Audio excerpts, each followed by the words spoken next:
ಎರಡನೇ ಅಧಿವೇಶನವನ್ನು ಈಗ ಪ್ರಾರಂಭ ಮಾಡ್ತಾ ಇದ್ದೇವೆ. ಸನ್ಮಾನ್ಯ ಶ್ರೀ ಮೋಹಿತ್ ಮಸ್ಕಿ ಅವರು ನಮ್ಮ ಜೊತೆಗಿದ್ದಾರೆ. ಅವರು ಈಗಾಗಲೇ ತಮಗೆ ಗೊತ್ತಿರೋ ಹಾಗೆ AI ಇನ್ ಕೋಆಪರೇಟಿವ್ ಬ್ಯಾಂಕ್ಸ್ ಇದರ ಬಗ್ಗೆ ಅವ್ರದ್ದೊಂದು ಉಪನ್ಯಾಸ ಒಂದು 45 ನಿಮಿಷಗಳವರೆಗೆ ಅಲ್ವಾ, 45 ಮಿನಿಟ್ಸ್ ಅವರ ಉಪನ್ಯಾಸ ಇರ್ತದೆ. ಅದಾದಮೇಲೆ ಈಗಾಗಲೇ ನಮ್ಮ ಸ್ನೇಹಿತರು ಬಂದಿದ್ದಾರೆ, ಶ್ರೀ ದರ್ಶನ್ ಸರ್ ಅವರು ಉಪನ್ಯಾಸ ಪ್ರಾರಂಭ ಆಗುತ್ತೆ. ಸೊ ಮತ್ತೊಮ್ಮೆ ಈ ಒಂದು ಅಧಿವೇಶನಕ್ಕೆ ತಮ್ಮೆಲ್ಲರಿಗೂ ಹಾರ್ದಿಕವಾಗಿ ಸ್ವಾಗತವನ್ನು ಕೊಡ್ತಾ, ಸನ್ಮಾನ್ಯ ಮೋಹಿತ್ ಮಸ್ಕಿ ಅವರಿಗೂ ಕೂಡ ನಿಮ್ಮೆಲ್ಲರ ಪರವಾಗಿ, ಸಂಯುಕ್ತ ಸಹಕಾರಿ ಪರವಾಗಿ ಹಾರ್ದಿಕವಾಗಿ ಸ್ವಾಗತವನ್ನು ಕೊಡ್ತಾ ಈ ವೇದಿಕೆಯನ್ನು ಶ್ರೀಯುತ ಮೋಹಿತ್ ಮಸ್ಕಿ ಅವರಿಗೆ ಬಿಟ್ಕೊಡ್ತಾ ಇದ್ದೀವಿ. ನಾವು ಕೋಆಪರೇಟಿವ್ ಬ್ಯಾಂಕ್ಗಳಾಗಿ ಹೇಗೆ AI ಬಳಸಬಹುದು, ಹಾಗೆ ಬೋರ್ಡ್ ಮೆಂಬರ್ಸ್ ಸುಮಾರು ಇದ್ದೀರಿ ಇಲ್ಲಿ. ಸೊ AI ಬಳಸಬೇಕಾದ್ರೆ ನಾವು ಪಾಲಿಸಿ ಹೇಗೆ ಮಾಡಬೇಕು, ಇದಿಷ್ಟ ನಾನು ಕವರ್ ಮಾಡಬೇಕು ಅಂತ ಅಂದ್ಕೊಂಡಿರೋದು. ಸೊ ಫಸ್ಟ್ ನಿಮ್ಗೆಲ್ಲರಿಗೂ ಪ್ರಶ್ನೆ, AI ಅಂತೂ ಎಲ್ಲರೂ ಕೇಳಿದ್ದೀರಿ, ನ್ಯೂಸಲ್ಲಿ ತುಂಬ ಬರ್ತಾ ಇದೆ. ಬಟ್ ನಿಮ್ಮ ಪರ್ಸೆಪ್ಷನ್ ಏನು, ನಿಮ್ಮ ಪ್ರಕಾರ AI ಅಂದ್ರೇನು, ಏನು ಅರ್ಥ ಮಾಡ್ಕೊಂಡಿದ್ದೀರಿ ಹೇಳಿದರೆ ಪ್ರತಿಯೊಂದು ಟೇಬಲಿಂದ ಒಬ್ಬೊಬ್ಬರು ಹೇಳ್ಬೋದಾ? ಇಲ್ಲಿ ಎನಿಬಡಿ? ಸರಿ ತಪ್ಪು ಏನಿಲ್ಲ, ನಿಮಗೆ AI ಅಂದರೆ ಏನು ಅನಿಸುತ್ತೆ ಅಷ್ಟು ಹೇಳಿ ಸಾಕು. ಒಳ್ಳೆಯದಾ ಕೆಟ್ಟದಾ, ಅಥವಾ ಏನಂತೀರಿ ಹೇಗೆ ಬಳಸ್ಬೋದು ಅಂತ ಅನಿಸಿದೆಯಾ? ಮೊದಲನೇದು, ವಾಟ್ ಈಸ್ AI? AI ಏನಿಲ್ಲ, ಅದೊಂದು ಪ್ರೋಗ್ರಾಮ್. ಮನುಷ್ಯ ಹೇಗೆ ಯೋಚನೆ ಮಾಡ್ತಾನೆ ಅದನ್ನು ಮಿಮಿಕ್ ಮಾಡುವಂಥ, ಅದನ್ನು ಕಾಪಿ ಮಾಡುವಂಥ ಒಂದು ಪ್ರೋಗ್ರಾಮ್, ಹೌದಾ? ಸೊ ಅದರಲ್ಲಿ ಕೆಟ್ಟದ್ದು ಯೋಚನೆಯೂ ಇದೆ, ಒಳ್ಳೆಯ ಯೋಚನೆಯೂ ಇದೆ. ಅದಕ್ಕೆ AI ಲ್ಯಾಂಗ್ವೇಜಲ್ಲಿ ಒಂದು ಪದ ಬಳಸ್ತಾರೆ, ಹ್ಯಾಲುಸಿನೇಷನ್ ಅಂತ. ಹ್ಯಾಲುಸಿನೇಷನ್ ಅಂದರೆ ಮೋಡಿ, ಹೌದಾ? ಸೊ ನಾವು ಏನೋ ಒಂದು AIಗೆ ಕೇಳ್ತೀವಿ ಒಂದು ಪ್ರಶ್ನೆ, ಅದು ಕರೆಕ್ಟಾಗಿ ಉತ್ತರ ಕೊಟ್ಟಿಲ್ಲ ಅಂತ ಹೇಳಿದ್ರೆ ಅದನ್ನು ಹ್ಯಾಲುಸಿನೇಷನ್ ಅಂತ ಕರಿತೀವಿ. ಇದು ಹೇಳ್ದಂಗೆ, ಯಾಕಂದರೆ ಅದನ್ನು ಮಾಡ್ತಾ ಇರೋರು ಕೆಲವು ಪ್ರೋಗ್ರಾಮರ್ಸೇ, ಕರೆಕ್ಟಾ, AI. ಸೊ ಅವ್ರಿಗೆ ಏನು ಗೊತ್ತಿದೆ ಅದರ ಪ್ರಕಾರ ಅದನ್ನು ಮಾಡೆಲ್ ಮಾಡ್ತಾ ಹೋಗ್ತಾ ಇದ್ದಾರೆ. Of course all the big companies ಅವ್ರಿಗೊಂದು ಪಾಲಿಸಿ ಇದೆ. ಈಗ ಮೊನ್ನೆ ಚೈನಾದಿಂದ ಒಂದು ಹೊಸ AI ರಿಲೀಸ್ ಆಯಿತು, ಡೀಪ್ ಸೀಕ್ ಅಂತ ಹೇಳಿ, ಹೌದಾ? ಎಲ್ಲ ಕಡೆ ತುಂಬ ಸುದ್ದಿ ಆಯಿತು, ಸ್ಟಾಕ್ ಮಾರ್ಕೆಟ್ ಎಲ್ಲ ಬಿದ್ದೋಯ್ತು. ಎಸ್, ಸೊ ಡೀಪ್ ಸೀಕಲ್ಲಿ, ಸೊ ಆ deep seek China version first release. ಅದರಲ್ಲಿ ಟಿಬೇಟ್ ಎಲ್ಲಿದೆ ಅಂತ ಕೇಳಿದ್ರೆ ಅದೇನು ಹೇಳ್ತಾ ಇತ್ತು, ನಾನು ಇದಕ್ಕೆ ಉತ್ತರ ಕೊಡಲ್ಲ ಅಂತ ಬಂತು. ಅಷ್ಟೇ. ಸೊ ಅದು ಯಾಕಂದರೆ ಚೈನಾಗೂ ಅವ್ರಿಗೂ ನಡೀತಾ ಇದೆ. ಸೊ ಚೈನಾ ಗೌರ್ಮೆಂಟ್ ಅದನ್ನು ಸೆನ್ಸಾರ್ ಮಾಡಿತ್ತು, ಹೌದಾ? ಸೊ ಎಲ್ಲ AI ಮಾಡೆಲ್ಗಳಿಗೂ ಕೆಲವು ಮಿತಿ ಇದೆ, ಆ್ಯಂಡ್ ಅದನ್ನು ಉಪಯೋಗಿಸ್ಕೊಂಡು ನಾವು ಕೂಡ ಬೆಳಿಬೋದು. ಬ್ಯಾಂಕ್ಸ್ಗಳಲ್ಲಿ ಸುಮಾರು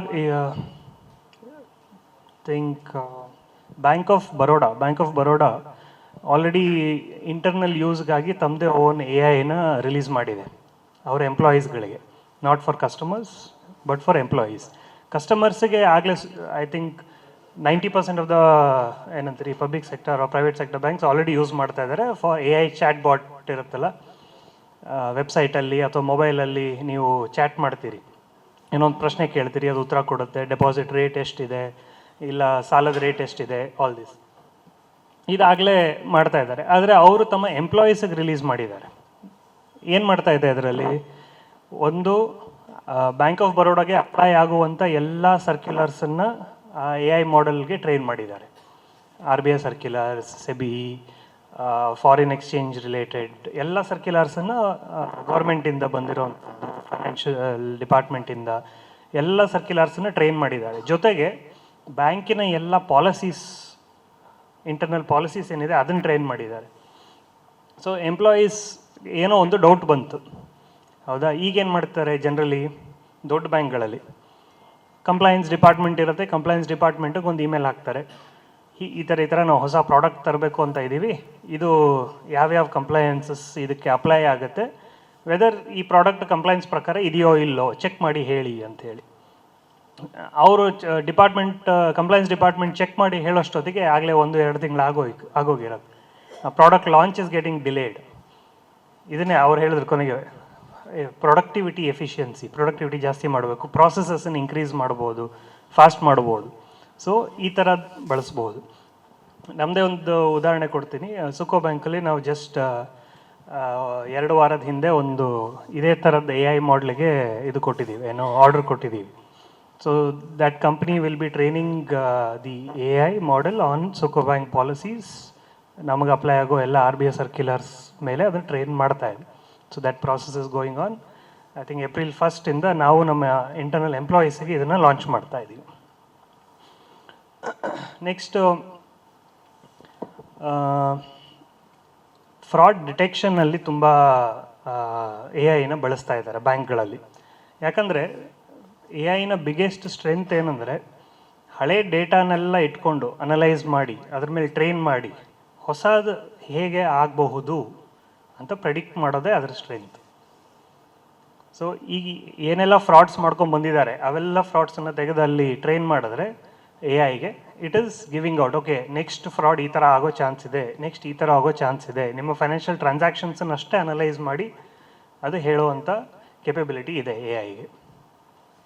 ನಂತರ ಇದಿಷ್ಟು ಆರ್ಗನೈಸೇಷನ್ ಲೆವೆಲಲ್ಲಿ ಆಯಿತು. ಬಟ್ ಪರ್ಸ್ನಲ್ ಲೆವೆಲಲ್ಲಿ ಈಗಾಗಲೇ ನಿಮಗೆ ಗೊತ್ತಿಲ್ಲದೇನೋ ನಿಮ್ಮ ಎಂಪ್ಲಾಯೀಸ್ ಆಗಲೇ ಬಳಸ್ತಾ ಇದ್ದಾರೆ. ಯಾವುದು ಒಂದಿಷ್ಟು ಮೇಜರ್ ಎ ಐ ಟೂಲ್ಸ್ ಯಾವ್ಯಾವ ಕೇಳಿದ್ದೀರಿ ಹೇಳ್ಬೋದಾ? ChatGPT ಎಲ್ಲರಿಗೂ ಗೊತ್ತು, ವಾಟ್ಸಪ್ಪಲ್ಲೇ ಇದೆ ಈಗ, ಹೌದಾ? ಅದು ಮೆಟಾ ಅನ್ನೋ ಕಂಪನಿದು, ದಟ್ ಇಸ್ ಕಾಲ್ಡ್ ಲಾಮಾ, ಅವರ A I model. Next Google ಅವ್ರದ್ದೇ ಜೆಮಿನಿ ಅಂತ ಇದೆ, ಮೈಕ್ರೋಸಾಫ್ಟ್ ಕೋಪೈಲಟ್, ಬಟ್ ಅದು that is nothing but ChatGPT. Of course deep seek ಈಗ ರೀಸೆಂಟಾಗಿ ಬಂದಿರೋವಂಥದ್ದು. ನೆಕ್ಸ್ಟ್ ಚೈನಾದಿಂದ ಇನ್ನೊಂದು ಕ್ವೆನ್ ಅಂತ ಬಂದಿದೆ, ಇವ್ರದ್ದು ಯಾರ್ದು ಇಲಾನ್ ಮಸ್ಕ್ದು ಎಕ್ಸ್ ಅಂತ ಇದೆಯಲ್ಲ ಟ್ವಿಟರ್ ಇರೋದು, ಅಲ್ಲಿ ಗ್ರಾಕ್ ಅಂತ ಇದೆ. ಸೊ ಪ್ರತಿಯೊಂದರಲ್ಲೂ ಇವತ್ತು ಎ ಐ ಇದೆ. ನೀವು ಸುಮ್ಮನೆ ನೀವು ಏನು ಬೇಡ ಅಂತ ಹೇಳಿದ್ರು ಕೂಡ ಸುಮ್ಮನೆ ನೀವು ಲ್ಯಾಪ್ಟಾಪ್ ಓಪನ್ ಮಾಡಿದ್ರೆ ಅಲ್ಲೇ ಅವ್ರ ಕೋಪೈಲಟ್ ಅಂತ ಏನು ಹೇಳಿದ್ರಲ್ಲ ಅದಲ್ಲೇ ರೆಡಿ ಇದೆ. It's already there inbuilt. ನೀವು ಬೇಡ ಅಂದರೂ ನಿಮ್ಮ ಮುಂದೆ ಇದೆ ಎ ಐ. ಸೊ 100% ನಿಮ್ಮೆಲ್ಲ ಎಂಪ್ಲಾಯೀಸಲ್ಲಿ, ಐ ಆಮ್ ನಾಟ್ ಸೇಯಿಂಗ್ ಎಲ್ಲ ಎಂಪ್ಲಾಯೀಸ್ ಬಳಸಿರ್ತಾರೆ ಅಂತ, ಬಟ್ ಕೆಲವೊಬ್ಬಂತೂ ಆಗಲೇ ಅದನ್ನು ಬಳಸೋಕ್ಕೆ ಶುರು ಮಾಡಿರ್ತಾರೆ. ನಾನೊಂದು ಇಂಟರ್ವ್ಯೂ ನೋಡ್ತಾ ಇದ್ದೆ, ಯಾರ್ದು ಸತ್ಯ ನಡೆಲ್ಲ, ಮೈಕ್ರೋಸಾಫ್ಟ್ CEO ಇದ್ದಾರಲ್ಲ ಅವರು ಇಂಡಿಯಾಗೆ ಬಂದಿದ್ದರು. ಅವಾಗೊಂದು ಇಂಟರ್ವ್ಯೂ ಮಾಡಿದ್ರು. ಅದರಲ್ಲಿ ಅವರೊಂದು ಚೆನ್ನಾಗಿ ಹೇಳ್ತಾರೆ, ಇನ್ನು ಮುಂದೆ ನಾವು ಯಾರನ್ನಾದರೂ IT ಇದಕ್ಕೆ ಹೈರ್ ಮಾಡಬೇಕಾದ್ರೆ, ಹೌದಾ, ನಾವು ಅವ್ರ ಡಿಗ್ರಿ ಕೇಳಲ್ಲ, ಅವ್ರು ಏನು ಓದಿದ್ದಾರೆ ಕೇಳಲ್ಲ, ಯಾವ ಯೂನಿವರ್ಸಿಟಿಯಿಂದ ಬಂದಿದ್ದಾರೆ ಕೇಳಲ್ಲ. ನಾವು ಕೇಳೋದು ಒಂದೇ, ಎಷ್ಟು ಎ ಐ ಏಜೆಂಟ್ಸನ್ನು ನೀವು ರೆಡಿ ಮಾಡ್ಕೊಂಡು ಬಂದಿದ್ದೀರಿ. So future is going to be, ನಾನು ಆ್ಯಸ್ ಅ ಇಂಡಿವಿಜುವಲ್ ಬರೀ ಒಂದು ಲ್ಯಾಪ್ಟಾಪ್ ಅಥವಾ PC ಇಟ್ಕೊಂಡು I can create my own AI agents. Already ಇದಾಗಲೇ ನಡೀತಾ ಇದೆ. ಆ್ಯಂಡ್ ದ ಬಿಗ್ಗೆಸ್ಟ್ ಅಂದರೆ ಫಸ್ಟ್ ಅಫೆಕ್ಟ್ ಆಗುವಂಥ ಏನಂತೀರಿ ಇಂಡಸ್ಟ್ರಿನೇ IT. ಸೆಕೆಂಡ್ ಅಫೆಕ್ಟ್ ಆಗುವಂಥ ಇಂಡಸ್ಟ್ರಿ ಬ್ಯಾಂಕಿಂಗ್. ಮೊನ್ನೆ ಡಿಸೆಂಬರಲ್ಲಿ ಒಂದು ರಿಪೋರ್ಟ್ ಬಂತು ಬ್ಲೂಮ್ಬರ್ಗಲ್ಲಿ. Top 15 banks in the world, they have already told that because of using AI ನಮ್ಮ ವರ್ಕ್ ಫೋರ್ಸ್ ಇಷ್ಟು ಕಡಿಮೆ ಆಗುತ್ತೆ, ನಮ್ಮ ಪ್ರಾಫಿಟ್ ಇಷ್ಟು ಜಾಸ್ತಿ ಆಗುತ್ತೆ ಅಂತ. 2 lakh jobs, 2 lakh jobs in banking are going to go away, and our profit is going to increase by at least 9% ಬರೀ AI ಯೂಸ್ ಮಾಡೋದ್ರಿಂದ. ಸೊ ರಿಪಿಟೇಟಿವ್ ಟಾಸ್ಕ್ಗಳೇನಿದೆ, ಎಸ್ಪೆಷಲಿ ಬ್ಯಾಕ್ ಆಫೀಸ್, ನಿಮ್ಮ ರೀಕನ್ಸಿಲಿಯೇಷನ್ ಬ್ಯಾಂಕಲ್ಲಿ, ಅಥವಾ ಮತ್ತೆ ಯಾವುದು ರಿಪಿಟೇಟಿವ್ ಟಾಸ್ಕ್ ಅಂತ ಹೇಳ್ಬೋದು ರೀ, let's say some file upload, ಇದಕ್ಕೆ ಏನು ಕಂಪ್ಲೈನ್ಸಸ್ ಆಗಲ್ಲ ಸರ್, ನಾಟ್ ಸೋ ಈಸಿ. ಯಾಕಂದರೆ ಇಲ್ಲ, ಅಲ್ಟಿಮೇಟ್ಲಿ ಕಂಪ್ಲೈನ್ಸಲ್ಲಿ ಒಬ್ಬರು ಡಿಸಿಷನ್ ತಗೊಳ್ಳೇಬೇಕಾಗತ್ತೆ. ಎಲ್ಲಿ ಮ್ಯಾನ್ಯುವಲ್ ಡಿಸಿಷನ್ ಇಲ್ಲ, ಹ್ಯೂಮನ್ ಡಿಸಿಷನ್ ಬೇಕಾಗಿಲ್ಲ. ರಿಪಿಟೇಟಿವ್ ಟಾಸ್ಕ್ ಅಂತ ಹೇಳಿದ್ನಲ್ಲ, ದಿನಾಲು ಬೆಳಗ್ಗೆ ಬಂದು ಅದೇ ಕೆಲಸ. CTS ಫಾರ್ ಎಕ್ಸಾಂಪಲ್, CTS ಬಂದ ತಕ್ಷಣ ಬ್ರಾಂಚ್ ಅವರು ಇದೆಲ್ಲ ಮಾಡಿರ್ತಾರೆ, ಸ್ಕ್ಯಾನು ಅದೆಲ್ಲ ಮಾಡಿರ್ತಾರೆ. ಹೆಡ್ ಆಫೀಸಲ್ಲಿ ಏನು ಮಾಡ್ತೀರಿ? ಹೆಡ್ ಆಫೀಸಲ್ಲಿ ನಾವು ಬರೀ ಆ ಸ್ಕ್ಯಾನನ್ನು ಚೆಕ್ ಫೈಲನ್ನು ತೆಗೆದು ಅಪ್ಲೋಡ್ ಮಾಡ್ತೀವಿ ಒಂದು ಪೋರ್ಟಲ್ಗೆ. It's a repetitive task. Yes, ಹಾಂ, ಡಿಸಿಷನ್ ಇರಲಾರ್ದಂಥ ರುಟೀನ್ ಕೆಲಸಗಳೇನಿದೆ ಅವೆಲ್ಲವೂ ಆಟೋಮೇಟ್ ಆಗೋ ಸಾಧ್ಯತೆ ಇದೆ. ಸೊ ಅಷ್ಟು ಇದಾಗುತ್ತೆ. ಬಟ್ ಬರೀ ಜಾಬ್ ಲಾಸ್ ಆಗುತ್ತಾ? ಇಲ್ಲ. ಒಬ್ಬ ಎಂಪ್ಲಾಯಿನ productivity is going to increase. So ಈಗ ನಿಮ್ಮ ಒಂದು ಡಿಪಾರ್ಟ್ಮೆಂಟಲ್ಲಿ 3 ಜನ ಇದ್ದಾರೆ ಅಂತ ಹೇಳಿದ್ರೆ, ಅದರಲ್ಲಿ ಇಬ್ಬರು ಬರೀ ರಿಪಿಟೇಟಿವ್ ಟಾಸ್ಕೇ ಮಾಡ್ತಿದ್ದಾರೆ ಅಂದರೆ ಅಲ್ಲಿನ ಇಬ್ಬರನ್ನ ನೀವು ಬೇರೆ ಕಡೆ ಡಿಪ್ಲಾಯ್ ಮಾಡ್ಬೋದು. ಒಬ್ಬರೇ with AI and AI agents ಆ ಕೆಲಸನ ಮಾಡ್ಬೋದು. ಈಗ ನಮ್ಮ ಕೇಸಲ್ಲೇ ನಮ್ಮದು ಬೋರ್ಡ್ ಸೆಕ್ರೆಟರಿಯೇಟ್ ಅಂತ ಡಿಪಾರ್ಟ್ಮೆಂಟ್ ಇದೆ. They basically take care of all the meetings, minutes of the meetings, organising the meetings, ಇದೆಲ್ಲ. ಯಾಕಂದರೆ ನಮ್ಮಲ್ಲಿ ಏನಿದೆ, within 3 days minutes of the meeting ಹೋಗಿಬಿಡ್ಬೇಕು, ಬೋರ್ಡ್ಗಾಗಲಿ BOMಗಾಗಲಿ, ಪ್ಲಸ್ ನಮ್ಮ ಸಬ್ ಕಮಿಟೀಸು ಆ್ಯಂಡ್ ನಮ್ಮಲ್ಲಿ ಮ್ಯಾನೇಜ್ಮೆಂಟ್ ಕಮಿಟೀಸು ಇದೆ. ಸೊ ಪ್ರತಿ ತಿಂಗಳು ನಮ್ಮಲ್ಲಿ ಒಂದು 20 ಮೀಟಿಂಗ್ ಆಗುತ್ತೆ. ಮ್ಯಾನೇಜ್ಮೆಂಟ್ ಕಮಿಟಿಯಲ್ಲಿ ಬೋರ್ಡ್ ಅವ್ರು ಯಾರೂ ಇರಲ್ಲ, only officers. But still 20 meetings, 20 ಮೀಟಿಂಗ್ಗಳಿಗೆ ಅವರು ಮಿನಿಟ್ಸ್ ಮಾಡಿ ಅದನ್ನು ಕಳಿಸಿ ಅಪ್ರೂವಲ್ ತೊಗೊಂಡು ಮಾಡೋಷ್ಟೊತ್ತಿಗೆ ಆ ತಿಂಗಳೇ ಮುಗಿದೋಗಿರುತ್ತೆ. ಹೌದಾ? ಆ್ಯಂಡ್ ಮಿನಿಟ್ಸ್ ಬರೆಯೋದಕ್ಕೂ ನಮಗೆ ಪ್ರಾಬ್ಲಮ್ ಇದೆ. ಯಾಕಂದರೆ ನಮ್ಮಲ್ಲಿ ಇರೋರು ಎಲ್ಲರಿಗೂ ಕರೆಕ್ಟ್ ಇಂಗ್ಲೀಷ್ ಬರೋಲ್ಲ ಅಂತಿಲ್ಲ. ಅಂದರೆ ನಮ್ಮ ಮಿನಿಟ್ಸ್ ಎಲ್ಲ ಇಂಗ್ಲೀಷಲ್ಲಿದೆ, ಅದಕ್ಕೆ ಹೇಳ್ತಾ ಇದ್ದೀನಿ. ಕನ್ನಡದಲ್ಲೂ ಇರ್ಬೋದು. ಈಗ ಬಂದವ್ರಿಗೂ ಕನ್ನಡದಲ್ಲೂ ಬರೆಯೋಕ್ಕಾಗಲಿಕ್ಕಿಲ್ಲ. ಹೌದಾ? ನಿಮ್ಮ minutes of the meeting. So ಈ AI ನಾವೇನು ಮಾಡೆಲ್ ಈಗ ಆರ್ಡರ್ ಕೊಟ್ಟಿದ್ದೀವಿ, ಅದರಲ್ಲಿ ಏನಾಗುತ್ತೆ, ಮೀಟಿಂಗು ಕೂಡ ಅದರಿಂದನೇ ಕಂಡಕ್ಟ್ ಮಾಡ್ಬೋದು. ಯಾರ್ಯಾರು ಏನೆಲ್ಲ ಮಾತಾಡಿದ್ರು ಅದರಲ್ಲಿ ಟ್ರ್ಯಾಕ್ ಇರುತ್ತೆ. ಆ್ಯಂಡ್ ಮೀಟಿಂಗ್ ಮುಗಿದ ಮೇಲೆ give me the minutes of the meeting ಅಂತ ಒಂದು ಹೊಡೆದ ತಕ್ಷಣ minutes of meeting ready. Of course ಅದನ್ನು ಸರ್ಕ್ಯುಲೇಟ್ ಮಾಡಲ್ಲ ಇಮಿಡಿಯೇಟ್ಲಿ, ಅದನ್ನು ಕ್ರಾಸ್ ವೆರಿಫೈ ಮಾಡಲೇಬೇಕು ಒಬ್ಬರು. ಬಟ್ ಈಗ ಡಿಪಾರ್ಟ್ಮೆಂಟಲ್ಲಿ ಇಬ್ಬರು ಇರೋರು ಒಬ್ಬರು ಆಗ್ತಾರೆ. ಸೊ ನನಗಲ್ಲಿ ಒಂದು ರಿಸೋರ್ಸ್ ಎಕ್ಸ್ಟ್ರಾ ಉಳಿತು, ನಾವು ಅವ್ರನ್ನ ರೀಡಿಪ್ಲಾಯ್ ಮಾಡ್ಬೋದು ಮತ್ತು ಇನ್ನೊಂದು ಕಡೆಗೆ. This is one small example ಹೇಗಾಗ್ಬೋದು ಅಂತ. ಸೊ ಇದು ನೋಡ್ಕೊಂಡು ಹೋಗೋಣ ಮುಂದೆ. ಎಸ್, ಆಗಲೇ ಹೇಳಿದಾಗೆ ಡೆಫಿನೇಷನ್ ಅಷ್ಟೇ ಇದು. Definition is AI is nothing but it's ಮಿಮಿಕಿಂಗ್ human cognition, human intelligence. ನಾವು ಹೇಗೆ ಯೋಚನೆ ಮಾಡ್ತೀವಿ ಆ ಥರ ಯೋಚನೆ ಮಾಡುವಂಥ ಪ್ರೋಗ್ರಾಮ್ಸ್.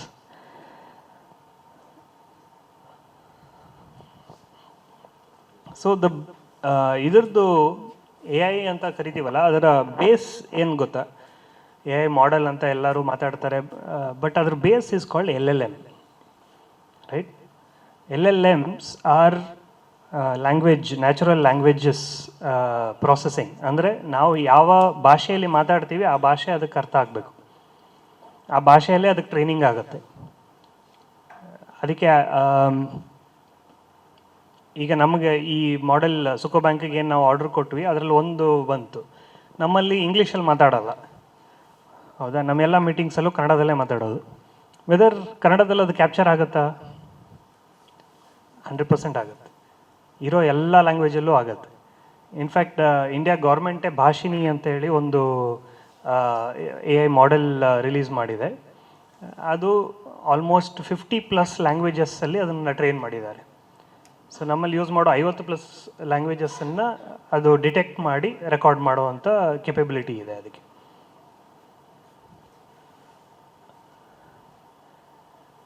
ರಿಪಿಟೇಟಿವ್ ಟಾಸ್ಕ್ ಆಗಲೇ ಹೇಳಿದೆ. ಡೇಟಾ ಅನಾಲಿಸಿಸ್ ಸುಮಾರು ಜನ ಆಗಲೇ ಹೇಳಿದ್ದೀರಿ. AI ಮೇನ್ಲಿ ಯೂಸ್ ಮಾಡೋದೇ ಡೇಟಾ ಅನಾಲಿಸಿಸ್ಗಾಗಿ ಅಂತ. Next so type of AIs, although ನಾವು ಡೆಫಿನೇಷನ್ ಪ್ರಕಾರ ಹೋದರೆ ಇಟ್ಸ್ ಡಿಫ್ರೆಂಟ್, ಬಟ್ ನಾನಿಲ್ಲಿ ನಿಮ್ಗೆ ಹೇಳಬೇಕಾಗಿರೋದು ಪಬ್ಲಿಕ್ ಆ್ಯಂಡ್ ಪ್ರೈವೇಟ್ AI ಬಗ್ಗೆ. ಪಬ್ಲಿಕ್ AI ಅಂದರೆ ಈಗ ನೀವು ಎಲ್ಲ ಹೇಳಿದ್ರಲ್ಲ, ChatGPT, ಜೆಮಿನಿ, ಇದೆಲ್ಲ ಪಬ್ಲಿಕ್ AI. ಅಂದರೆ ಅದ್ರ ಡೇಟಾ ನಮ್ಮ ಹತ್ರ ಇರಲ್ಲ. ನಾವು ಡೈರೆಕ್ಟ್ ಈಗ ChatGPTಗೆ ಹೋಗಿ ಏನೋ ಒಂದು ಎಂಟ್ರಿ ಮಾಡಿದ್ರೆ ಆ ಡೇಟಾ ChatGPTಯ ಸರ್ವರ್ ಎಲ್ಲಿದೆ ಅಲ್ಲಿಗೆ ಹೋಗುತ್ತೆ. ಇದರಿಂದ ಅದಕ್ಕೆ ಸೆನ್ಸಿಟಿವ್ ಡೇಟಾ ಅಂತ ಏನಿದೆ ಅದನ್ನು ನಾವು ಅಲ್ಲಿ ಶೇರ್ ಮಾಡಬಾರ್ದು. ಅದ್ರ ಬಗ್ಗೆ ಮತ್ತೆ ಮಾತಾಡೋಣ. ಪ್ರೈವೇಟ್ AI ಹೇಳಿದ್ನಲ್ಲ, ಈಗ ಬ್ಯಾಂಕ್ ಆಫ್ ಬರೋಡಾ ಅಥವಾ ನಾವೇನು ಕೊಟ್ಟಿದ್ದೀವಿ ಅದು ಬರೀ ನಮ್ಮ ಆರ್ಗನೈಸೇಷನಲ್ಲಿ ಇರುತ್ತೆ, ಅದಕ್ಕೆ ಇಂಟರ್ನೆಟ್ ಕನೆಕ್ಷನ್ ಇರಲ್ಲ, ನಮ್ಮ ಓನ್ಲಿ ವಿದಿನ್ ದಿ ಆರ್ಗನೈಸೇಷನ್ ಅಷ್ಟೇ ಯೂಸ್ ಮಾಡ್ಕೋತೀವಿ. This is private AI. ಯಾಕೆ ನಾವು ಪ್ರೈವೇಟ್ AIಗೆ ಹೋಗಬೇಕು?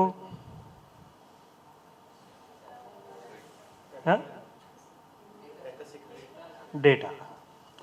ರೈಟ್. ಡೇಟಾ ಸೀಕ್ರೆಸಿಗಾಗಿ, ಡೇಟಾ ಸೀಕ್ರೆಸಿ ಅಥವಾ ಪಬ್ಲಿಕ್ ಎಲ್ಲಿ ದೆರ್ ಇಸ್ ಅ ಪಾಸಿಬಿಲಿಟಿ ಅವರು ಆ ಡೇಟಾನ ಇಟ್ಕೊಂಡು ಮತ್ತೆ ಬೇರೆ ಏನಕ್ಕೂ ಯೂಸ್ ಮಾಡೋ ಪಾಸಿಬಿಲಿಟಿ ಇದೆ. ಇವತ್ತು ಬೆಳಿಗ್ಗೆ ಒಂದು ನ್ಯೂಸ್ ಬಂತು, ಯೂಟ್ಯೂಬಲ್ಲಿ ಒಂದಿದೆ ಝಿರೋದಾ ಡೈಲಿ ಬ್ರೀಫ್ ಅಂತ, ಯಾರೆಲ್ಲ ಕೇಳ್ತೀರಿ ಗೊತ್ತಿಲ್ಲ, but every day morning 8 o'clock ಅವರು ಅದನ್ನು ಯೂಟ್ಯೂಬಲ್ಲಿ ರಿಲೀಸ್ ಮಾಡ್ತಾರೆ. It's only 5 minutes video every day ಕೊಡ್ತಾರೆ. They talk about 2 or 3 things which are very very important. ಇವತ್ತಿನದರಲ್ಲಿ ಇದೆ, ಈಗ ChatGPT, ಜೆಮಿನಿ, ಈ ಥರ ಕ್ಲಾಡ್ ಅಂತ ಒಂದು AI ಇದೆ. ಅವರು ಒಂದು ರಿಪೋರ್ಟ್ ರಿಲೀಸ್ ಮಾಡಿದ್ದಾರೆ, ಯಾವ್ಯಾವುದಕ್ಕೆ ಯೂಸರ್ಸ್ AI ಬಳಸ್ತಾ ಇದ್ದಾರೆ ಅಂಥೇಳಿ. ಅದರಲ್ಲಿ ಟಾಪ್ ಇರೋವಂಥದ್ದು ಪ್ರೋಗ್ರಾಮಿಂಗು, ಸೆಕೆಂಡ್ ಬಂದು ಈಸ್ ಕಾಪಿ ರೈಟಿಂಗ್. ಹೌದಾ, ಅಂದರೆ ಜರ್ನಲಿಸಮ್ಸ್ಗೆ ಯೂಸ್ ಮಾಡ್ತಿರೋದು. ಎಷ್ಟು ರೆಗ್ಯುಲರಾಗಿ ಓದೋರಿಗೆ ಗೊತ್ತಾಗ್ಬಿಡುತ್ತೆ, ಈಗ ಬರ್ತಿರೋ 50 to 60% articles are nothing, AI generate ಆಗಿರೋದು ಕಾಪಿ ಪೇಸ್ಟ್ ಹೊಡೆದ್ಬಿಟ್ಟು ನ್ಯೂಸ್ ಆರ್ಟಿಕಲ್. ಅವ್ರೇನು ರಿಸರ್ಚ್ ಮಾಡ್ತಾನೆ ಇಲ್ಲ. So highest being used in copy writing. Third for their personal research. Fourth is banking related. ಇನ್ನೊಂದು ತುಂಬ ಒಳ್ಳೆ ಯೂಸ್ ಕೇಸ್ ಇದೆ ಬ್ಯಾಂಕಿಂಗಲ್ಲಿ, ನಾವು ರೆಗ್ಯುಲರ್ ಇದರಲ್ಲಿ ಟ್ರೈ ಮಾಡಿದ್ದೀವಿ ಕೂಡ. ನಿಮ್ಮ ಕಸ್ಟಮರ್ದು ಒಂದು ಬ್ಯಾಲೆನ್ಸ್ ಶೀಟ್ P&L ಬರುತ್ತೆ. ಈಗ ಸಾಲ ಕೊಡಬೇಕು, ಅಪ್ಲೈ ಮಾಡಿದ್ದಾರೆ, ಬ್ಯಾಲೆನ್ಸ್ ಶೀಟ್ P&L ಫೈನಾನ್ಷಿಯಲ್ಸ್ ಎಲ್ಲ ಕಲೆಕ್ಟ್ ಮಾಡಿದ್ದೀರಿ. ಈಗ ಕ್ರೆಡಿಟ್ ಡಿಪಾರ್ಟ್ಮೆಂಟಲ್ಲಿ ಒಬ್ಬರು ಕೂತ್ಕೊಂಡು ಅದನ್ನು ಅನಲೈಸ್ ಮಾಡಿ ರೇಷಿಯೋಸ್ ಹಾಕ್ತಾ ಇದ್ದೀರಿ, ಕರೆಕ್ಟಾ? DSCR, debt coverage ratio, current ratio, ಈ ಥರದ್ದೆಲ್ಲ ಎಕ್ಸ್ಟ್ರಾಕ್ಟ್ ಮಾಡ್ತಾ ಇದ್ದೀವಿ, ಕರೆಕ್ಟಾ? ಅದನ್ನೆಲ್ಲ with a click of button ಆಗ್ತಾ ಇದೆ ಈಗ. ಅದರಲ್ಲಿ ರಿಸ್ಕ್ಸ್ ಏನಿದೆ, ಅದನ್ನು ಹೇಗೆ ಮಾಡಬೇಕು ಅಂತ ಮತ್ತೆ ಮುಂದೆ ಹೇಳ್ತೇನೆ. Yes, so first of all ಆರ್ಗನೈಸೇಷನ್ಗೆ ಬೇಕಾಗಿರೋದು AI ಯೂಸೇಜ್ ಪಾಲಿಸಿ. ಅಂದರೆ ಯಾರ್ಯಾರು AI ಯೂಸ್ ಮಾಡ್ಬೋದು, ಯಾವ ಥರದ್ದು AI ಯೂಸ್ ಮಾಡ್ಬೋದು, ಯಾವ ಥರ ಡೇಟಾ ಶೇರ್ ಮಾಡಬೇಕು, ಯಾವ ಥರದ್ದು ಮಾಡಬಾರ್ದು. ಅಕಸ್ಮಾತ್ ಇವೆಲ್ಲ ಹಾಕಿದ್ದೀರಿ, ಇದಲ್ಲದೇನೂ ಯಾರೋ ಒಬ್ಬರು ವಿತೌಟ್ ಪರ್ಮಿಷನ್ ಏನೋ ಡೇಟಾ ಶೇರ್ ಮಾಡಿದ್ರು, ಆವಾಗ ಆರ್ಗನೈಸೇಷನ್ ನಮ್ಮನ್ನು ಪ್ರೊಟೆಕ್ಟ್ ಮಾಡ್ಕೊಳ್ಳೋಕ್ಕೆ ಏನು ಮಾಡಬಹುದು, ಇಷ್ಟು ಕವರೇಜ್ ಇರಬೇಕು ಒಂದು AI ಯೂಸೇಜ್ ಪಾಲಿಸಿಯಲ್ಲಿ. ಅದನ್ನು ಮತ್ತೆ ಡೀಟೇಲ್ಸಾಗಿ ನೋಡ್ತಾ ಹೋಗೋಣ. ಸೊ ಫಸ್ಟ್ ಆಫ್ ಆಲ್ ಯಾರಿಗೆಲ್ಲ ಅಪ್ಲೈ ಆಗುತ್ತೆ AI usage policy? All your employees and any third party who are integrating. ನಿಮ್ಮದೊಂದು AI ಮಾಡೆಲ್ ಇದೆ ಅಂತ ಇಟ್ಕೊಳ್ಳಿ, ಅದನ್ನು ನಿಮ್ಮ ಎಂಪ್ಲಾಯೀಸ್ ಯೂಸ್ ಮಾಡ್ತಿದ್ದಾರೆ, ಅಥವಾ ನಿಮ್ಮ ಎಂಪ್ಲಾಯೀಸ್ ಪಬ್ಲಿಕ್ AI ಯೂಸ್ ಮಾಡ್ತಿರ್ಬೋದು, ಅವ್ರಿಗೂ ಅಪ್ಲೈ ಆಗುತ್ತೆ, right? Next, the second part AI ಪಾಲಿಸಿಯಲ್ಲಿ ಇರಬೇಕಾಗಿರೋವಂಥದ್ದು ಕಂಪ್ಲೈನ್ಸ್ ಆ್ಯಂಡ್ ರೆಗ್ಯುಲೇಟರಿ ಸ್ಟ್ಯಾಂಡರ್ಡ್ಸ್. ನಮಗೆ 2 ಅಪ್ಲೈ ಆಗುತ್ತೆ. ಈಗ ಇಮಿಡಿಯೇಟ್ಲಿ ಅಪ್ಲೈ ಆಗೋದು DPDP ಆ್ಯಕ್ಟ್. ಬ್ಯಾಂಕರ್ಸ್ ಆಗಿ ಐ ಸಜೆಸ್ಟ್ ಎಲ್ಲರೂ ಒಂದ್ಸಲಿ DPDP ಆ್ಯಕ್ಟ್ ಬಗ್ಗೆ ದಯವಿಟ್ಟು ಓದಿ. ನಮಗೆ ಅದರಲ್ಲಿರೋ ಸುಮಾರು ಏನಂತೀರಿ ರೂಲ್ಸ್ ನಮಗೆ ಅಪ್ಲೈ ಆಗುತ್ತೆ, ಯಾಕಂದರೆ ನಾವು ಸುಮಾರು ಕಸ್ಟಮರ್ ಡೇಟಾ ಇಟ್ಕೊಂಡಿದ್ದೀವಿ. DPDP is data protection and privacy act. ರೀಸೆಂಟಾಗಿ ಅಂದರೆ ಅದು 2021 ಪಾಸ್ ಆಗಿತ್ತು, ಬಟ್ ರೂಲ್ಸ್ ಇವಾಗ ಬರ್ತಾ ಇದೆ. ಇದರಲ್ಲಿ ಪ್ರತಿಯೊಂದು ಕಸ್ಟಮರ್ ಇನ್ಫಾರ್ಮೇಷನನ್ನು ನಾವು ಹೇಗೆ ಬಳಸ್ಕೋಬೇಕು, ಆ್ಯಂಡ್ ಅದು ಬಳಸ್ಕೊಂಡಿರೋದಕ್ಕೆ ಕಸ್ಟಮರ್ಗೆ ನಾವು ಇಂಟಿಮೇಟ್ ಮಾಡಬೇಕು, ಬಳಸೋಕ್ಕಿಂತ ಮುಂಚೆ ಅವ್ರ ಕನ್ಸೆಂಟು ತೊಗೋಬೇಕು, ಇದೆಲ್ಲ ಇದೆ. And this forms the core. So ದಯವಿಟ್ಟು ಒಂದ್ಸಲಿ as board members DPDP act ಬಗ್ಗೆ ಸ್ಟಡಿ ಮಾಡಿ, ಅದರ ಇಂಪ್ಲಿಕೇಶನ್ಸ್ ತುಂಬ ಇದೆ. ಎರಡನೇದು, ರಿಸರ್ವ್ ಬ್ಯಾಂಕ್ ಆಫ್ ಇಂಡಿಯಾ ಇವಾಗ AI ಯೂಸೇಜ್ ಇನ್ ಬ್ಯಾಂಕ್ಸ್ ಬಗ್ಗೆ ಒಂದು ಸಬ್ ಕಮಿಟಿ ಸೆಟಪ್ ಮಾಡಿದೆ. I had the opportunity, sub ಕಮಿಟಿಯಲ್ಲಿ ಇರೋ ಒಬ್ಬರ ಜೊತೆ ಡಿಸ್ಕಸ್ ಮಾಡೋ ಆಪರ್ಚುನಿಟಿ ಸಿಕ್ಕಿತ್ತು ನನಗೆ. ಸೊ ಸ್ವಲ್ಪ ಅರ್ಥ ಆಯಿತು in what way regulator is trying to ಈ AI ಯೂಸೇಜನ್ನು ಹೇಗೆ ಬ್ಯಾಂಕಲ್ಲಿ ಮಾಡಬೇಕು ಅಂತ, ಹೇಗೆ ರೆಗ್ಯುಲೇಟರ್ ಯೋಚನೆಗಳೇನು, ವಿಚಾರಗಳೇನು ಅನ್ನೋದು ಸ್ವಲ್ಪ ಒಂದು ಗ್ಲಿಮ್ಸ್ ಸಿಕ್ಕಿದೆ. So majorly again they are referencing everything to DPDP act. So ಪ್ರತಿ ಸಲ AI ಕಸ್ಟಮರ್ದು ಏನೋ ಒಂದು ಇನ್ಫಾರ್ಮೇಷನ್ ನಾವು AI ಫೀಡ್ ಮಾಡಬೇಕು, ಅದರಿಂದ ರಿಪೋರ್ಟ್ ತೆಗಿತಾ ಇದ್ದೀವಿ ಅಂದರೆ we have to take a consent from the customer. ಇದನ್ನು ಮಾಡೋದಕ್ಕೆ ನನಗೇನು ಅಭ್ಯಂತರ ಇಲ್ಲ ಅಂಥೇಳಿ ಅವ್ರ ಹತ್ರ ತೊಗೋಬೇಕು. ಕಸ್ಟಮರಿಂದ ಕನ್ಸೆಂಟ್ ತೊಗೊಳ್ಳೋದೇ ದೊಡ್ಡ ಕೆಲಸ ಆಗುತ್ತೆ ಇನ್ಮೇಲೆ. ನೆಕ್ಸ್ಟ್ ಎಥಿಕಲ್ ಪ್ರಾಕ್ಟೀಸಸ್ ಡೆಫಿನೆಟ್ಲಿ ನಿಮ್ಮ ಪಾಲಿಸಿಯಲ್ಲಿ ಎನ ಹೇಗೆ ಬಳಸಬೇಕು ಹೇಗೆ ಬಳಸಬಾರ್ದು ಅನ್ನೋದನ್ನು ಕ್ಲಿಯರಾಗಿ ಹೇಳಲೇಬೇಕಾಗುತ್ತೆ. Next of course data protection, sensitive data ಯಾವ ಥರ ಡೇಟಾ ಶೇರ್ ಮಾಡಬೇಕು ಶೇರ್ ಮಾಡಬಾರ್ದು, ಶೇರ್ ಮಾಡೋ ಹಾಗಿದ್ರೆ ಯಾಕಂದರೆ ಕೆಲವು ಸಲ ಅನಾಲೈಸಿಸ್ ಮಾಡೋದಕ್ಕೆ ನಮ್ಗೆ ಡೇಟಾ ಶೇರ್ ಮಾಡಲೇಬೇಕಾಗುತ್ತೆ, ಬಟ್ ಶೇರ್ ಮಾಡೋ ಹಾಗಿದ್ರೂ ಯಾವ ಥರ ಮಾಡಬೇಕು ಅನ್ನೋದನ್ನು ಪಾಲಿಸಿಯಲ್ಲಿ ಹೇಳಬೇಕು. ಫಾರ್ ಎಕ್ಸಾಂಪಲ್ ಈಗ ನಾನಾಗಲೇ ಹೇಳಿದೆ ಇದ್ರದ್ದು ಯಾವುದು ಒಂದು ಕಸ್ಟಮರ್ದು ನಾವು ಅನಾಲಿಸಿಸ್ ಮಾಡಿ ನೋಡಿದ್ವಿ ಅಂತ ಹೇಳಿ. ಸೊ ಆ ಬ್ಯಾಲೆನ್ಸ್ ಶೀಟ್ P&L ಅಲ್ಲಿ ಮೇಲ್ಗಡೆ ನಾವು ಕಸ್ಟಮರ್ ಹೆಸರು ಅಥವಾ ಅವ್ನ ಕಂಪನಿ ಹೆಸರು ಇದಿರುತ್ತೆ, ಕರೆಕ್ಟಾ? ಆ ರೆಫರೆನ್ಸ್ ಪಾಯಿಂಟ್ ಇದು ಯಾರ್ದು ಅನ್ನೋದನ್ನು ನಾವು ತೆಗೆದಾಕ್ಬಿಟ್ರೆ ಈಸಿಯರ್. ಆ AI ಸಿಸ್ಟಮ್ಗೆ ಇದು ಈ ಡೇಟಾ ಇಂಥವ್ರದ್ದು ಅಂತ ಗೊತ್ತೇ ಆಗಲ್ಲ. ಯಾವುದೋ ಒಂದು ಡೇಟಾ ಅಪ್ಲೋಡ್ ಮಾಡಿದ್ದೀವಿ, ಅದನ್ನು ಅನಾಲಿಸಿಸ್ ಮಾಡಿಕೊಡುತ್ತೆ. ಸೊ ಈ ಪಾರ್ಟ್ ನಿಮ್ಮ ಪಾಲಿಸಿಯಲ್ಲಿ ಕ್ಲಿಯರ್ ಆಗಿರಬೇಕು. If you are uploading the data to AI to use for data analysis, first ಇದು ಯಾರ್ದು ಏನು. ಈಗ ನಮಗೆ ಆಧಾರು ಮತ್ತು ಡೆಬಿಟ್ ಕಾರ್ಡಲ್ಲಿ ಎಲ್ಲರೂ XX ಹಾಕಲೇಬೇಕು ಅಂತ ಹೇಳಿದ್ದಾರೆ. That is data masking, compulsory ಅದು ಅಲ್ವಾ? ಯಾರ್ಯಾರು ಮಾಡ್ತಾ ಇಲ್ಲ ದಯವಿಟ್ಟು ನಿಮ್ಮ CBS ವೆಂಡರ್ಗೆ ಹೇಳಿ ಮಾಡಿಸಿ, ಇಲ್ಲ RBI ಫೈನ್ ಹಾಕುತ್ತಿದ್ದಕ್ಕೆ. ನೆಕ್ಸ್ಟ್ ಈಗಾಗಲೇ ಈ ಸಲ ನಮ್ಮಲ್ಲಿ ಬಂದಾಗ ಎಲ್ಲ ವೆಂಡರ್ಸು ವೆದರ್ ಮಾಸ್ಕ್ ಮಾಡಿದಾರಾ ಇಲ್ಲ ಅಂತ ಚೆಕ್ ಮಾಡಿ ಹೋಗಿದ್ದಾರೆ. ಸೊ ಎರಡು ಮೇನ್, ಆಧಾರ್ ನಂಬರ್ ಆ್ಯಂಡ್ ಇಲ್ಲ ಪ್ಯಾನ್ ಇಲ್ಲ, Aadhaar number and debit card number, ಇವೆರಡು ಮಾಸ್ಕ್ ಆಗಲೇಬೇಕು, ರೈಟ್? ಸೊ ಅದೇ ರೀತಿ ನೀವು ಅಲ್ಲಿ ಅಪ್ಲೋಡ್ ಮಾಡಬೇಕಾದ್ರೆ ಅದನ್ನು ಮಾಸ್ಕ್ ಮಾಡಿ, ಇಲ್ಲ ಇದು ಯಾರ್ದು ಏನು ಅನ್ನೋದನ್ನು ತೆಗೆದಾಕ್ಬಿಡಿ, ರೈಟ್? ಆವಾಗ ಈ ಇಶ್ಯೂಸ್ ಇರಲ್ಲ.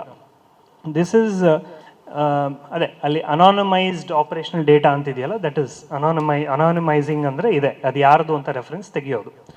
Next prohibited data.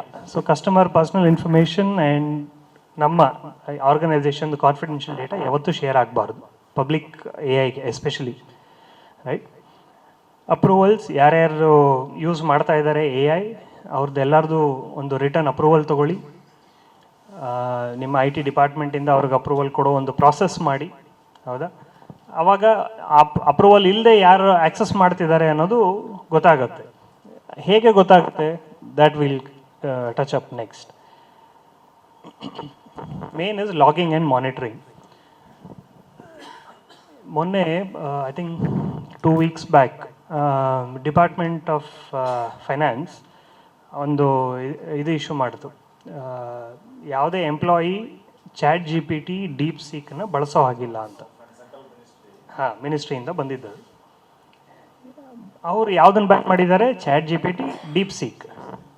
But gemini, ಕೋಪೈಲಟ್ ಇದನ್ನೆಲ್ಲ ಬ್ಯಾನ್ ಮಾಡಲಿಲ್ಲ. ಯಾಕೆ?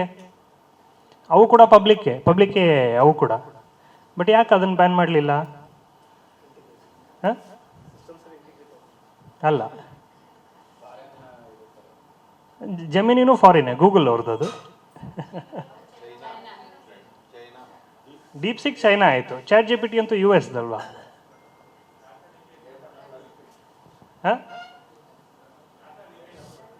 ಡೇಟಾ ಲೀಕೇಜ್ ಎಲ್ಲಕ್ಕಿಂತ ಇಂಪಾರ್ಟೆಂಟ್ ಏನಂದರೆ, ಜೆಮಿನಿ ಆ್ಯಂಡ್ ಕೋಪೈಲಟಲ್ಲಿ ಆ್ಯಸ್ ಅನ್ ಆರ್ಗನೈಸೇಷನ್ ನಿಮ್ಮ ಆರ್ಗನೈಸೇಷನ್ ID-ಇಂದನೇ ಬಳಸಬೇಕು. ಅದು ಒಂದು ಇರಬೇಕು ಪಾಲಿಸಿಯಲ್ಲಿ. ಪರ್ಸ್ನಲ್ ಇಮೇಲ್ ID-ಇಂದ ಅವರು ChatGPT ಇಂತೂ ಬಳಸಬಾರ್ದು, ಅದನ್ನು ಬ್ಲಾಕ್ ಮಾಡಲೇಬೇಕು. ಏನಿದ್ರು ನಿಮ್ಮ ಆರ್ಗನೈಸೇಷನ್ ಇಮೇಲ್ ID-ನೇ ಯೂಸ್ ಮಾಡಿಸಿ. ಬ್ಯಾಂಕ್ ID ಏನಿದೆಯಲ್ಲ ಅದ್ರ ಥ್ರೂನೇ ಬಳಸಬೇಕು. ಯಾವ ಡೇಟಾನ ಅವ್ರು ಅಪ್ಲೋಡ್ ಮಾಡಿದ್ದಾರೆ ಅಂತ ನಾವು ಗೊತ್ತಿರಬೇಕಲ್ಲ ನಿಮ್ಮ IT ಡಿಪಾರ್ಟ್ಮೆಂಟಿಗೆ, ಕರೆಕ್ಟಾ? ಇಲ್ಲಾಂದರೆ ಬ್ಯಾಂಕಿನ ಬ್ಯಾಲೆನ್ಸ್ ಶೀಟು P&L ಅಪ್ಲೋಡ್ ಮಾಡಿಬಿಟ್ಟ, ಅದಾದಮೇಲೆ ಇನ್ನೊಂದೇನೋ ಆಯಿತು, ಕರೆಕ್ಟಾ? ಸೊ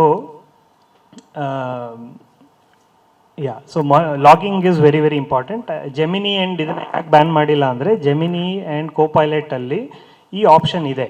ನಿಮ್ಮ ಆರ್ಗನೈಸೇಷನಲ್ಲಿ ಯಾರ್ಯಾರು ಜೆಮಿನಿ ಬಳಸ್ತಾ ಇದ್ದಾರೆ ಆ್ಯಂಡ್ ಅವ್ರು ಏನು ಡೇಟಾ ಜೆಮಿನಿ ಕೊಟ್ಟಿದ್ದಾರೆ ಅನ್ನೋದನ್ನು ನೋಡ್ಬೋದು IT ಅಡ್ಮಿನಿಸ್ಟ್ರೇಟರ್. ಅದರಿಂದಾಗ ಅದನ್ನು ಬ್ಯಾನ್ ಮಾಡಿಲ್ಲ. ಸೊ ನೀವು ಅಡಾಪ್ಟ್ ಮಾಡ್ಕೊಳ್ಳೇಬೇಕು ಅಂತ ಆದರೆ ದಯವಿಟ್ಟು ಜೆಮಿನಿ ಅಥವಾ ಕೋಪೈಲಟ್ ಈ ಥರದನ್ನು ಅಡಾಪ್ಟ್ ಮಾಡ್ಕೊಳ್ಳಿ. ಇದು ನಿಮಗೆ ಆರ್ಗನೈಸೇಷನಲ್ ಕಂಟ್ರೋಲ್ ಸಿಗುತ್ತೆ. This is point 1. ಎರಡನೇದು ಪರ್ಸ್ನಲ್ ಇಮೇಲ್ ಐ ಡಿಯಿಂದ ಅವರು ಬಳಸ್ತಾ ಇಲ್ಲ ಅಂತ ಹೇಗೆ ಮಾನಿಟರ್ ಮಾಡ್ತೀರಿ? ಅಫ್ಕೋರ್ಸ್ ನಿಮ್ಮ ಫೈರ್ ವಾಲ್ಗಳಲ್ಲಿ ಚಾಟ್ GPT ಬ್ಲಾಕ್ ಅಂತ ಮಾಡಿಬಿಟ್ರೆ ಬ್ಲಾಕ್ ಆಗಿಬಿಡುತ್ತೆ, ಹೌದಾ? ಬಟ್ ಜೆಮಿನಿ ನೀವು ಬ್ಲಾಕ್ ಮಾಡಿಲ್ಲ, ಯಾಕಂದರೆ ನೀವು ಯೂಸ್ ಮಾಡ್ತಾ ಇದ್ದೀರಿ. ಬಟ್ ಪರ್ಸ್ನಲ್ ಐ ಡಿಯಲ್ಲಿ ಯೂಸ್ ಮಾಡಿಲ್ಲ ಅನ್ನೋದು ಹೇಗೆ? SIEM ಅಂತ ಕರಿತೀವಿ, security information and event monitoring. It's a tool, it's a software. ಯಾರ್ಯಾರು ಟೈರ್ 3 ಸೈಬರ್ ಸೆಕ್ಯೂರಿಟಿಯಲ್ಲಿ ಟೈರ್ 3ಯಲ್ಲಿದ್ದೀರಿ ಅವ್ರಿಗೆಲ್ಲ ಇದು RBI ಮ್ಯಾಂಡೇಟ್ರಿ ಮಾಡಿಬಿಟ್ಟಿದೆ. ಟೈರ್ 1 ಆ್ಯಂಡ್ 2ಗೆ ಇನ್ನೂ ಮ್ಯಾಂಡೇಟ್ರಿ ಇಲ್ಲ.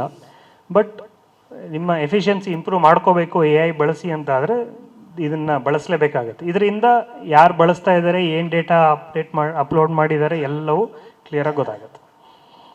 Next unauthorised activity. CM use ಮಾಡೋದ್ರಿಂದ ನೀವು ಪರ್ಮಿಷನ್ ಕೊಡಲಾರ್ದಂಥವ್ರು ಯಾರಾದರೂ ಬಳಸಿದ್ರು ಕೂಡ ನಿಮ್ಗಲ್ಲಿ ಗೊತ್ತಾಗುತ್ತೆ. ಆ್ಯಂಡ್ ಆಡಿಟ್ ಲಾಗ್ಸ್ ಕೂಡ ಅಲ್ಲೇ ಇರುತ್ತೆ. ಸೊ ದಿಸ್ ಈಸ್ ದಿ ಏನಂತೀರಿ ಸಮ್ಮರಿ.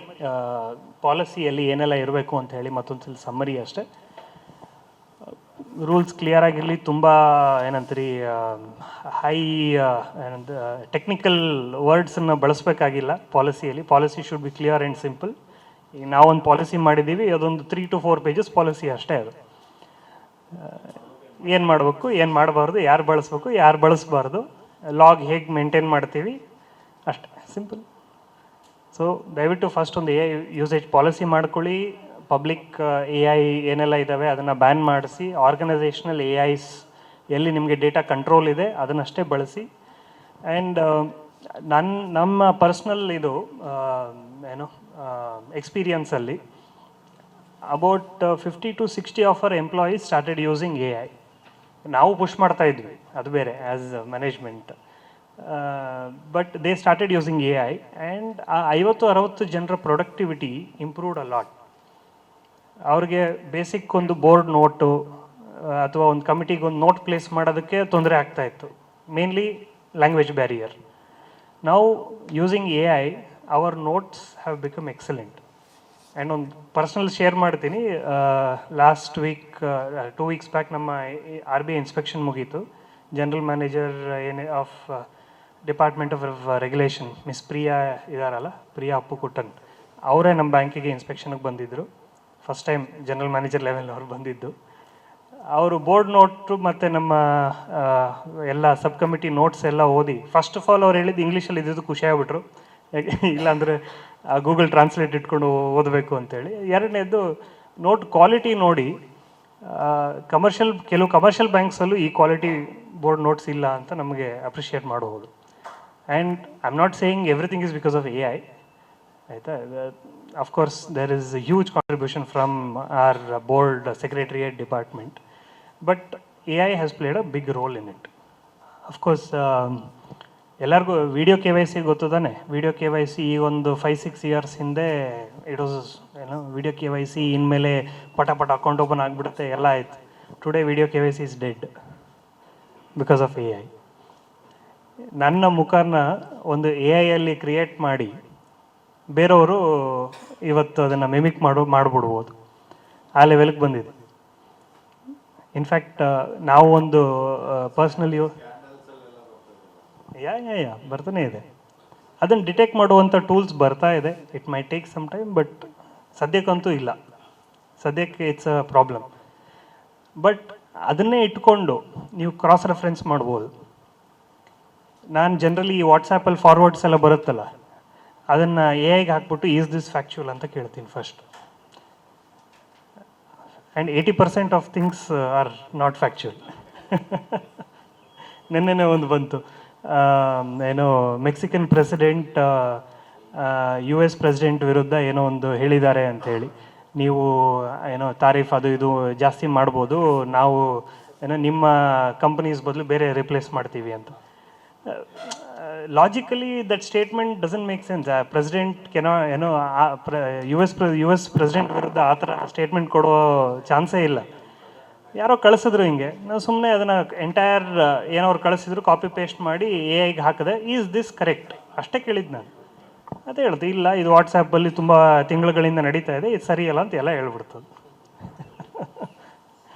ಸೊ ಇಂಡಿವಿಜುವಲ್ ನಮ್ಮ ಪ್ರೊಡಕ್ಟಿವಿಟಿ, ನಮ್ಮ ನಾಲೆಜ್ ಇನ್ಕ್ರೀಸ್ ಮಾಡೋದಕ್ಕೆ AI ಬಳಸ್ಕೊಳ್ಳೇಬೇಕಾಗುತ್ತೆ. ಈವನ್ ದೋ ನಾನು ಹೇಳುವಂಥ ಬ್ಯಾಂಕಿಂಗ್ ಆಪ್ರೇಷನ್ಸಲ್ಲಿ ಕೋಆಪರೇಟಿವ್ ಬ್ಯಾಂಕ್ಸ್ ಇಮಿಡಿಯೇಟ್ಲಿ ಬಳಸ್ಕೊಳಕ್ಕೆ ಆಗಲಿಕ್ಕಿಲ್ಲ, ಬಿಕಾಸ್ ಡೇಟಾ ಸೆಕ್ಯೂರಿಟಿ ಬಗ್ಗೆ ತುಂಬ ಇಶ್ಯೂಸ್ ಇದೆ ಇನ್ನು ಡೆಫಿನೆಟ್ಲಿ. ಬಟ್ ನಮ್ಮ ಪರ್ಸ್ನಲ್ ಯೂಸೇಜ್ಗೆ, ನಮ್ಮ ರಿಸರ್ಚ್ಗೆ, ಈ ಥರ ಎನಿಥಿಂಗ್ ರಿಲೇಟೆಡ್ ಟು ಲ್ಯಾಂಗ್ವೇಜ್, ನಿಮ್ಮ ಲ್ಯಾಂಗ್ವೇಜ್ ಕರೆಕ್ಷನ್ಗೆ, ಈ ಥರದಕ್ಕೆ ಡೆಫಿನೆಟ್ಲಿ ಬಳಸ್ಕೊಳ್ಳಿ. ಎಲ್ಲ ನಮ್ಮ ಪ್ರೊಡಕ್ಟಿವಿಟಿ ಇಂಪ್ರೂವ್ ಆಗುತ್ತೆ.